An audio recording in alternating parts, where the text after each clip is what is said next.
সবচেয়ে কষ্ট পেয়েছি আমি এখানে কিছু আলেম ওলামাও এর পক্ষে সাফাই গাওয়া শুরু করেছে। আমি এই জায়গায় কষ্ট পেয়েছি। শোনেন, আজকে মজা নিচ্ছেন, ট্রল করছেন, করেন, এটা আপনার দিকেও আসবে ইনশাআল্লাহ, দেখে নিন। কারণ এটা শুধু আমাকে উদ্দেশ্য করা নয়, এর উদ্দেশ্য হচ্ছে পুরো ওয়াজ মাহফিল এবং আলেম ওলামা এবং পুরো কমিউনিটিকে বিতর্কিত করা। আপনার উচিত ছিল নিজের ভাইয়ের পাশে এসে দাঁড়ানো, আপনি উল্টা মজা নিয়েছেন। এগুলো আল্লাহর আরশ পর্যন্ত পৌঁছে গেছে ইনশাআল্লাহ। আল্লাহ পাক অচিরেই এর ফলাফল নাযিল করবে ইনশাআল্লাহ। আমি তো কিছু করতে পারবো না, মামলা দিয়েছি, মামলার কি হবে আল্লাহ ভালো জানে। উল্টা তাদের পক্ষেই মানুষ কাজ করছে।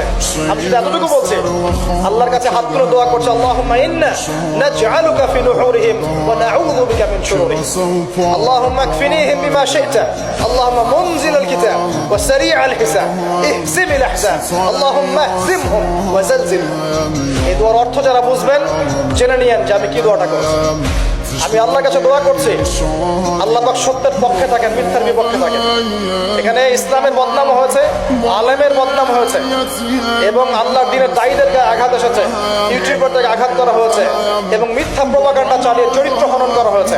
আল্লাহর কাছে দোয়া করছি, আল্লাহ পাক যেন একাই এই জালেমদের বিরুদ্ধে আমাদের পক্ষে যথেষ্ট হয়ে যায়। আমরা দোয়া করছি আল্লাহ পাক যেন এদের এবং আমাদের মাঝখানে ফয়সালাকারী হিসেবে আল্লাহ পাকই যথেষ্ট থাকেন ইনশাআল্লাহ।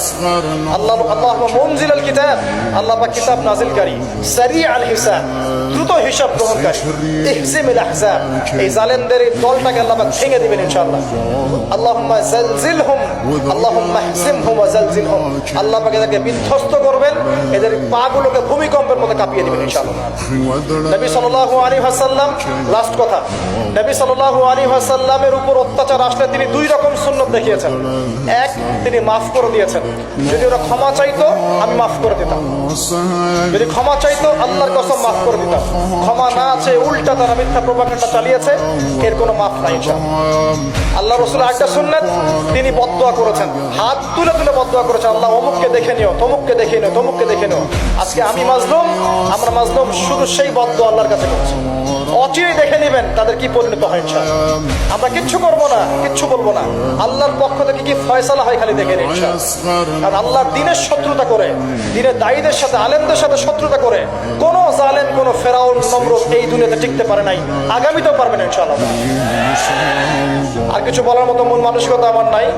আপনাদের জন্য দোয়া করবো, অনুরোধ করবো যে আল্লাহর ওয়াস্তে এই বিভ্রান্তির যুগে এক পেশে মনোভাব রাখবেন না, সত্য মিথ্যা যাচাই করবেন, তারপরে আপনি বিশ্বাস করবেন ইনশাআল্লাহ।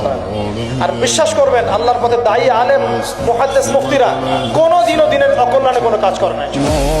আল্লাহ রাব্বুল আলামিন আমাদের সবাইকে পবিত্র কোরআন এবং সহিহ হাদিসগুলো অনুযায়ী আমল করার তৌফিক দান করুন, নবীর সুন্নাহগুলো মেনে চলার তৌফিক দান করুন, এবং আমাদের মাঝে যত ইখতিলাফ আল্লাহ দূর করে দিন, এবং দৃশ্যমান অদৃশ্যমান সমস্ত রকম ইসলামের শত্রু থেকে আল্লাহ পাক আমাদেরকে হেফাজত করুন।